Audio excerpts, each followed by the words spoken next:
लेकिन जब से ये हेयर फॉल शुरू हुआ, हेयर लाइन बहुत पीछे गई, कॉन्फिडेंस बिल्कुल खत्म हो गया। और कुछ लोग तो मजाक भी बनाने लगे थे कि भाई शादी कर ले, शादी भी नहीं होगी अब तो तेरी। अभी जो एज है ना, मतलब वो यार लाइफ में चिल करने वाली है। थोड़ा पेन हुआ जब एनेस्थीसिया दिया, लेकिन ये उस पेन के सामने कुछ भी नहीं है जो मैं कम से कम 3 साल से बर्दाश्त कर रहा था।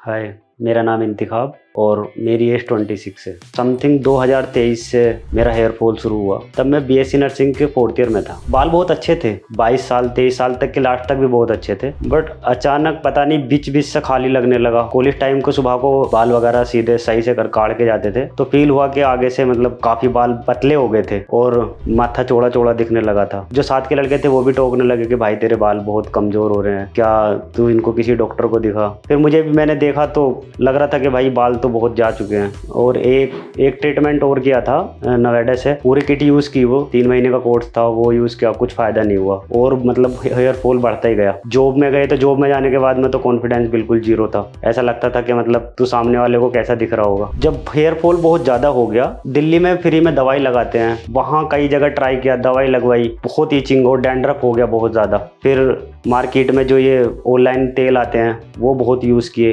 जिसने जैसे बताया सब मैं करता गया। मतलब ये था कि बस किसी तरह से बाल आ जाएं, लेकिन कहीं से भी कोई सोल्यूशन नहीं मिला। हार थक गया, मैं पूरी तरीके से बैठ गया। फिर उसके बाद देखा कि भाई ये हेयर फॉल हो क्यों रहा है। तो मेरा जो सबसे मेन कारण मुझे दिखा, तो सबसे पहले तो मैंने मेरे डैडी के मैंने कभी बाल नहीं देखे, तो मेरा ये जेनेटिक भी है। 2 साल दिल्ली में जॉब करी तो वहाँ का पानी, वहाँ का पोल्यूशन, उसकी वजह से बहुत हेयर फॉल देखने को मिला। तो सबसे मेन रीजन यही है कि सही से केयर नहीं हो पाना और जेनेटिक। लेकिन जब से ये हेयर फॉल शुरू हुआ और हेयर लाइन बहुत पीछे गई, कॉन्फिडेंस बिल्कुल खत्म हो गया। कहीं जाने का मन नहीं करता, नए कपड़े बनाने का मन नहीं करता और पार्टी में जाते हुए तो बिल्कुल भी मन नहीं करता। दोस्त लोग बोलते हैं चल किसी की बर्थडे पार्टी हुई, शादी वगैरह में, कॉन्फिडेंस बिल्कुल नहीं रहता है। कहीं तुम इंटरव्यू देने जा रहे हो तो वहाँ कॉन्फिडेंस बिल्कुल जीरो होता है। और कुछ लोग तो मजाक भी बनाने लगे थे कि भाई शादी कर ले, शादी भी नहीं होगी अब तो तेरी, क्योंकि तू गंजा हो चुका है। तो बहुत परेशानियों का सामना किया है। अभी जो एज है ना, मतलब वो यार लाइफ में चिल करने वाली है। अभी 26 एज है, बट खुद को शीशे में देख के लगता है कि भाई तेरी एज बहुत हो गई है। दोस्त इतना मजाक बनाते हैं कि भाई तू 35 36 का दिखने लगा है। तो और वो साथ के बंदे हैं यार, वो मजे कर रहे हैं, उनके बाल एकदम बढ़िया हैं, तो अपने साथ वो वाला सीन खत्म हो चुका है। तो इस चीज को देख कर तो बस फिर ऐसा लगता है कि यार इससे अच्छा है कि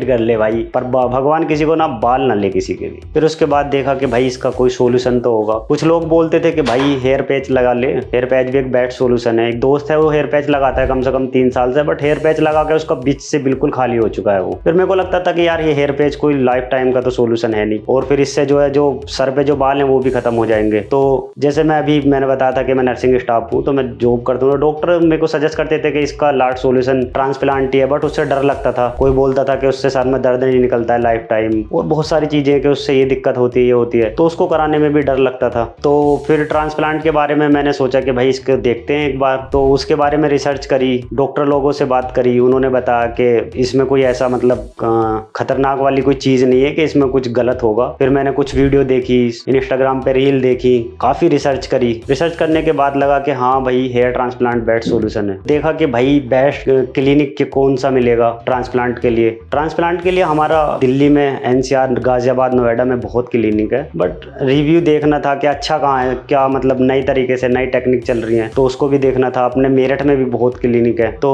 उसके बाद फिर काफी रिसर्च किया, रील देखी, तो देखा फिर QHD क्लिनिक का नाम काफी मैंने सुना उसमें रील्स वगैरह में, और एक अपने भाई हैं, उन्होंने मेरा कॉन्फिडेंस काफी बढ़ाया हेयर ट्रांसप्लांट की जर्नी में। उन्होंने बोला कि भाई करा। फिर मैंने उनका रिजल्ट देखा तो मुझे लगा मैंने रिजल्ट देखा, बहुत अच्छा रिजल्ट लगा मुझे उनका। QHD में को बेस्ट लगा। फिर मैंने काफी लोगों की रील्स देखी, वीडियो देखी। तो मेरी तो एज बहुत कम है, 45 से 50 तक एज में मैंने ट्रांसप्लांट देखा है, QHD क्लिनिक की वीडियो देखी है, बहुत अच्छा रिजल्ट है। फिर मैंने एक डिसीजन लिया कि अगर मुझे ट्रांसप्लांट ही कराना है तो मैं QHD से कराऊंगा, और वो भी हरिद्वार क्लिनिक से कराऊंगा। तो मैंने ये लास्ट डिसीजन लिया और मैं QHD क्लिनिक से आ गया। मेरी बात QHD क्लिनिक टीम से हुई, उन्होंने मेरा पूरा हेड चेक करा, और फिर उन्होंने मेरे को उसके बाद मैंने अपना अपॉइंटमेंट बुक किया, और मैं आज QHD क्लिनिक हरिद्वार आ चुका हूँ। अब क्लिनिक पे आने के बाद मैं टेस्ट वगैरह हुए, डॉक्टर से कंसल्ट हुआ। अब जो है हेयर ट्रिम होंगे, उसके बाद में हेयर लाइन सेट की जाएगी। और मैं उस चीज को देखने के लिए तो मतलब एकदम बेताब हूँ। डर नहीं है बिल्कुल भी, एक नंबर कॉन्फिडेंस है। जिस चीज को मैं कराने आया हूँ वो तो मुझे लग रहा है कि मुझे कराना ही है। अब मैं सर्जरी के लिए आया हूँ, देखो थोड़ा सा तो नर्वस हूँ,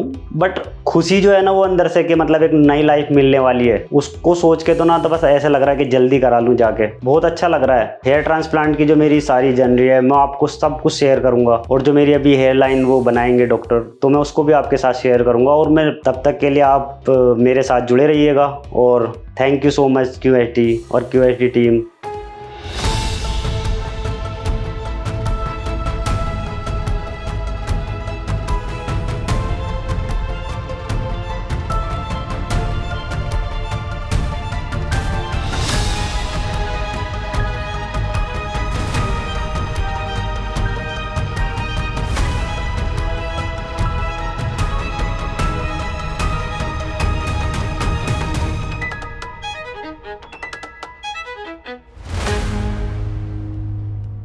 हेलो दोस्तों, तो देखो मैं आ गया हूँ अब OT से बाहर, और OT से बाहर आने के बाद बहुत अच्छा लग रहा है। और मेरा एक्सपीरियंस जो रहा है OT का बहुत बढ़िया रहा है। शुरू में थोड़ा नर्वस था जब OT में अंदर गया, और लग रहा था कि थोड़ा पता नहीं कैसा होने वाला है, बहुत नर्वस था, लेकिन बहुत एक्साइटेड भी था इस चीज़ को कराने के लिए, क्योंकि काफ़ी टाइम से परेशान था मैं। उसके बाद फिर OT में गए, थोड़ा पेन हुआ जब एनेस्थीसिया दिया, लेकिन ये उस पेन के सामने कुछ भी नहीं है जो मैं कम से कम 3 साल से बर्दाश्त कर रहा था। थोड़ा बहुत पेन होता है जब हल्का फुल्का एनेस्थीसिया जाता है, उसके बाद में फिर कोई पेन नहीं होता। और देखा स्टाफ का जो बिहेवियर था, डॉक्टर का बिहेवियर एक नंबर, सपोर्ट एक नंबर, बार बार मुझसे पूछ रहे थे, बात कर रहे थे, पता ही नहीं चला कब OT होगी पूरी। और मेरे समथिंग 2700 ग्राफ लगे हैं, तो बहुत अच्छा रहा। मेरा जो OT का टाइम पीरियड था कम से कम 10 से 12 घंटे लग गए, लेकिन टाइम का पता ही नहीं चला, क्योंकि जो OT का इन्वायरमेंट, स्टाफ, डॉक्टर सब अच्छे से मुझसे बातें कर रहे थे। तो एक नंबर, अगर मैं रेटिंग की बात करूं तो 5 में से 5 रेटिंग, एक्सीलेंट,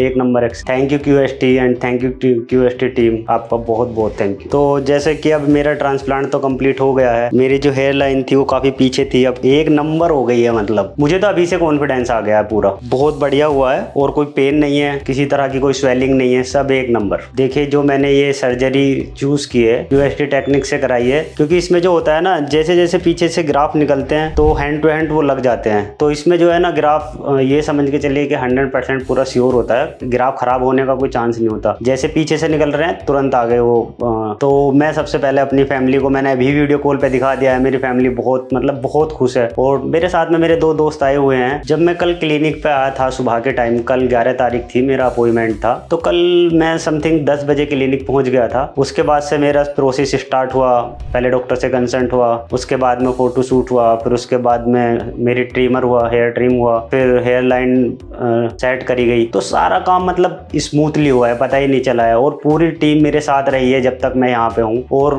आज 12 तारीख है, आज सुबह से मेरी OT चल रही है, तो ये भी एकदम स्मूथ हुआ है। तो सब कुछ एक नंबर है। और मैं थैंक यू बोलना चाहूँगा QHD की टीम को और ऑल स्टाफ को, कि उन्होंने मेरे साथ में इतना अच्छा मतलब बहुत अच्छा बर्ताव किया है। तो मैं बहुत खुश हूँ। और अभी जैसे ट्रांसप्लांट कंप्लीट हुआ तो फिर मैं डॉक्टर से मिला। डॉक्टर ने मुझे सारा ट्रांसप्लांट के बाद का जो प्रिकॉशन है वो सारा समझा दिया अच्छे से, कैसे मेडिसिन लेनी है, कैसे हैंड वॉश करना है, और कैसे मतलब जो ट्रांसप्लांट एरिया है उसको कैसे हमें बचा के रखना है इन्फेक्शन से। तो बहुत अच्छे से मुझे समझा दिया है और मैं बहुत खुश हूँ। कुछ दिन बाद मेरा फिर PRP सेशन स्टार्ट होगा, 1 महीने बाद। डॉक्टर ने बोला है कि 1 महीने बाद आपको PRP कराने के लिए आना है। तो मैं आप मेरे साथ जुड़े रहिए, मैं आपको दिखाता हूँ 1 महीने बाद के मेरा कैसा रिजल्ट है। खैर मुझे तो लग रहा है मेरा रिजल्ट तो अभी से मेरे को 100% दिख रहा है, बट आपको मिलते हैं 1 महीने बाद, दिखाते हैं। फिर जुड़े रहिए मेरे साथ में, तब तक के लिए थैंक यू।